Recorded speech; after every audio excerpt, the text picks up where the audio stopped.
Hello tout le monde, bienvenue dans cette nouvelle vidéo. Ya Rana les Saphir. Aujourd'hui, je vais te raconter une histoire. L'histoire de Nathan Chibozo. Mais qui est Nathan Chibozo, me diras-tu? Peut-être que tu as tapé son nom dans la barre de recherche, c'est pour ça que tu as atterri dans cette vidéo. Mais peut-être aussi que absolument pas et que c'est par hasard que aujourd'hui tu vas découvrir ce monsieur. Donc, quoi qu'il arrive, prends quelque chose à boire, on va remonter le fil du temps et je vais te raconter toute l'histoire depuis la genèse de ce prodige africain.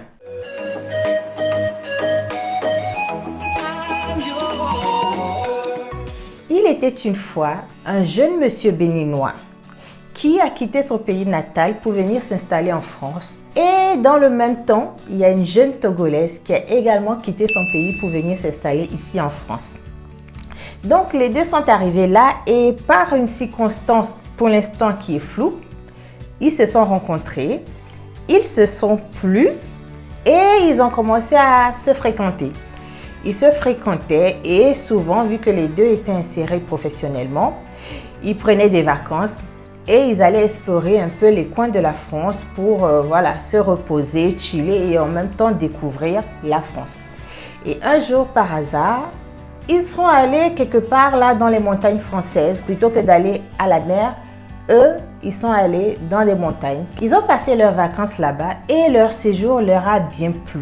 Ils ont tellement kiffé cet endroit que quand est venu les vacances d'hiver, eux, ils sont encore retournés là-bas. Ils ont encore apprécié ce coin-là. Ils trouvaient que c'était toujours bien. Donc, ils ont souvent passé leurs vacances au fil du temps dans ces montagnes-là et plus précisément dans la zone qui s'appelle les Deux Alpes. Oui, il y a quelque part ici en France, là, on appelle là-bas les Deux Alpes. C'est quelque part que quand tu quittes Grenoble et que tu veux aller par exemple vers l'Italie, avant d'aller en direction Turin, quand tu quittes Grenoble, au bout de quelques heures de voiture, tu arrives quelque part par là-bas, on appelle les Deux Alpes. Voilà, c'est quelque part de montagneux, c'est en altitude et eux, ils ont aimé ça, que ce soit l'été ou que ce soit l'hiver, ils ont trouvé que c'était vraiment une zone magnifique. Et c'est ainsi qu'au fil du temps, ils ont pris l'habitude de se rendre à cet endroit. Jusque-là, ils vivaient à Paris. Mais dès qu'ils le pouvaient, dès que c'était les vacances, ils partaient dans les Deux Alpes pour se reposer, pour chiller. Donc, chemin faisant, ils ont eu un enfant.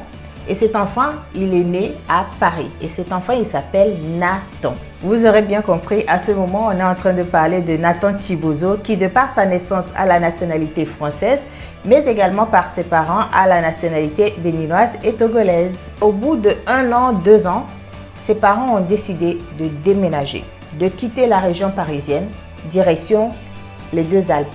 Oui, ils ont décidé que c'est bon pour Paris, ils ont fait le tour.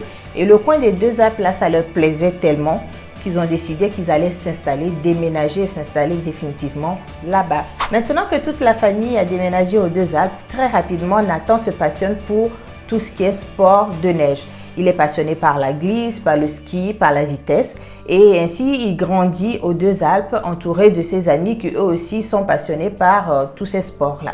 Et d'ailleurs, il commence à faire des concours. Et il n'est pas mauvais. Franchement, il n'est vraiment pas mauvais. Il arrive à se faire remarquer dans les compétitions par-ci, par-là. Parfois, dans des compétitions nationales même, il arrive à se faire remarquer dans son adolescence. La discipline qu'il aime le plus, c'est le slalom et le slalom géant. Ses parents, évidemment, l'encouragent énormément parce que ce sont des sports coûteux, ce sont des sports exigeants. Mais voilà, il a grandi dans ce monde-là et il s'y plaît. À côté de ça, il ne faut pas oublier que Nathan, chaque année, faisait des voyages vers le Togo, vers le Bénin. En tout cas, il allait souvent en Afrique lors des vacances pour également garder le contact avec ses racines. Donc, ok, il était pleinement scolarisé, pleinement à l'année en France, mais pendant les vacances, il restait au contact de ses pays d'origine. Nathan grandit sur les pistes, cela devient même un langage naturel instinctif pour lui. Et pour en revenir au sport en lui-même, Nathan montre une aisance technique très précoce et il a une capacité à progresser rapidement qui est assez remarquable. Et ainsi, il grandit autour d'enfants qui eux aussi sont passionnés par ces sports et qui eux rêvent d'intégrer l'équipe de France. Et d'ailleurs, à un moment donné, Nathan a nourri le rêve lui aussi d'intégrer l'équipe de France. Et pendant son adolescence d'ailleurs, il a participé à des concours sous licence française, ce qui est logique puisqu'il est né, qu'il vit et qu'il a été formé par la France. Et le gars est technique, il est précis et il se fait remarquer dans les compétitions auxquelles il participe. Bon, chemin faisant, il se met quand même à réfléchir, le petit Nathan. Il voit tous ses camarades autour de lui qui font ce sport, qui, voilà, espèrent un jour être pris dans l'équipe de France et représenter la France sur l'échiquier mondial lors des grandes compétitions. Et lui, il n'oublie pas non plus qu'il a une triple nationalité. Et il voit comment la concurrence est sévère, la concurrence est rude. Il est bon, il est très bon même, mais il n'est pas le meilleur. Il voit qu'il y a d'autres meilleurs autour de lui. Et aux Deux Alpes seulement, il est bien, mais voilà, il y a d'autres stations de ski en France qui forment des gens vraiment, vraiment bons.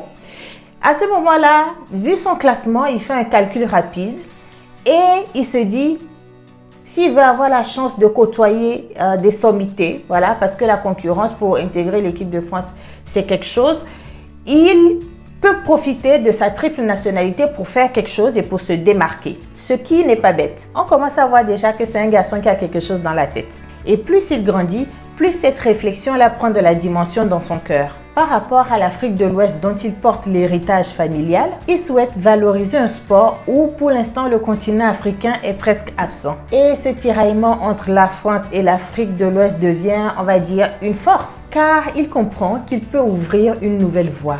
Devenir un symbole, inspirer la jeunesse, inspirer les jeunes Africains. Nathan a continué à travailler, a continué à chercher des résultats et à aller chercher ses résultats. À un moment donné, Nathan a même représenté au championnat du monde le Togo.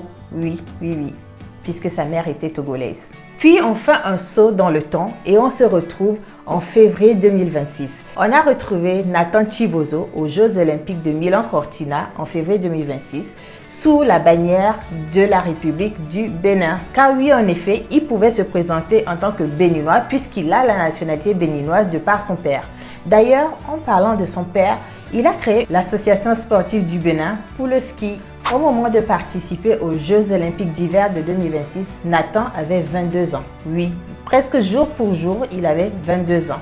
Et c'est ainsi que moi, personnellement, je l'ai découvert parce que j'étais malade dans cette période-là et donc j'ai regardé les Jeux Olympiques d'hiver et j'ai apprécié et j'ai énormément kiffé. J'ai découvert Nathan et les autres athlètes qui représentaient les pays africains. Lors de la cérémonie d'ouverture, Nathan est arrivé détendu. Il tenait fièrement le drapeau béninois dans ses mains. Avant qu'il ne commence à rentrer lui-même dans la compétition, il a accordé plusieurs interviews. D'ailleurs, il y a un truc que j'ai trouvé bizarre, mais why not? Je vais vous raconter. Il y a les médias italiens là qui, bon, c'est l'habitude des Italiens, ils sont souvent comme ça. Ils aiment critiquer les sportifs, ils aiment challenger leurs équipes, leurs sportifs. Donc voilà, pourquoi ne pas challenger les autres aussi? Donc il y avait les médias italiens, je ne sais plus lequel là, qui avait sorti un article sur les absurdités, voilà, les phénomènes absurdes au JO. Et il relevait certains pays où il n'y avait pas de neige et donc trouvait incongru qu'il y ait des représentants de ces pays alors qu'on sait bien qu'il n'y a pas de neige là-bas. Donc comment est-ce qu'il pourrait y avoir des athlètes performants sur la neige venant de pays qui n'ont pas de neige? Mais bon, le cas de Nathan prouve bien qu'on peut avoir une nationalité sportive ou bien même être originaire d'un pays où il n'y a pas de neige et savoir faire des sports de neige. Voilà, il se passe des choses. La planète est à tout le monde. S'il n'y a pas de neige à un endroit, ça ne condamne pas les habitants de cet endroit-là à être ignorants de tout ce qui concerne les sports de neige. Pour revenir à Nathan, il a même confié que ces 3 dernières années, il n'était pas beaucoup retourné en Afrique de l'Ouest parce qu'il passait beaucoup de temps à se préparer pour ces Jeux Olympiques. Certes, il n'est pas parmi les meilleurs skieurs au monde, mais le comité olympique, en fait, donne la possibilité à tous les pays de la planète Terre d'envoyer des représentants et de pouvoir se qualifier pour participer aux Jeux Olympiques. Et cela passe par le système de quotas. Raison pour laquelle, en fonction des quotas et vu le classement mondial, Nathan, il savait que ça allait être compliqué pour lui d'être sélectionné en tant que Français, voilà, de représenter la France. Voilà pourquoi il a fait le choix de représenter d'autres pays qui eux aussi bénéficient d'un certain quota pour envoyer des athlètes. Et ça a marché pour Nathan. L'objectif aux Jeux Olympiques de 2026, là, c'était vraiment d'aller côtoyer les sommets, d'aller côtoyer les meilleurs dans sa discipline, de se confronter à eux, de se jauger et aussi de prendre plaisir de représenter le Bénin, d'ouvrir des voies, comme il le dit, d'inspirer d'autres jeunes Africains. Parce que n'oublions pas, c'est justement parce que Nathan était assez JO qu'aujourd'hui, toi et moi, nous sommes posés ici pour parler de lui, pour parler de la discipline qu'il représente et pour faire connaître cette discipline à nos frères et sœurs africains. Revenons maintenant à ce qui est sportif autour de Nathan Chibozo. Lors des Jeux Olympiques de Milan-Cortina, en dehors de tout ce que disait la presse, Nathan a assuré que lui, tout se passait bien durant son séjour. Ses collègues ou adversaires n'avaient jamais donné de commentaires négatifs par rapport à lui. Il était bien entouré par les coachs, par le comité olympique béninois et par sa famille. Le seul truc qu'il redoutait, c'était de faire du hors-piste, c'est-à-dire sortir de la piste durant son run. Maintenant arrive le moment des résultats sportifs. Nathan s'est lancé en slalom géant le 14 février 2026. Il a tout donné, il a fait une course du mieux qu'il pouvait et il a terminé à la 52e place, à plus de 11 secondes du leader. Et petit plot twist, le leader en lui-même était un Brésilien. Le Brésil, pays dans lequel il n'y a pas non plus de neige. Are you serious? Et le lundi qui a suivi, malheureusement, il n'a pas pu aller au bout de sa course en slalom parce qu'il a fait une sortie de piste. D'ailleurs, beaucoup de ses concurrents ont aussi fait une sortie de piste, ok? Donc voilà ça pour les résultats de Nathan Chibozo aux Jeux Olympiques d'hiver de 2026. Je n'ai aucun doute que ce garçon, que ce jeune homme va avoir un parcours très inspirant, qui va avoir une suite de carrière exceptionnelle par rapport à tout le contexte qui l'entoure. J'espère qu'il arrivera à atteindre son rêve, si son rêve c'est vraiment de représenter la France un jour. Mais en attendant, il force l'admiration à faire découvrir à nous autres Africains, aux jeunes Africains, qu'on est capable de faire des choses inattendues, même là où on ne nous attend pas. On a notre place à prendre. C'est l'occasion pour moi ici de dire merci à Nathan Chibozo, de dire merci aussi à la dizaine d'athlètes africains que j'ai vus performer lors des Jeux Olympiques d'hiver. Parce que oui, on sait qu'on est fort quand il faut courir. On a cette réputation que les athlètes africains, quand il s'agit de course, on est fort, oui.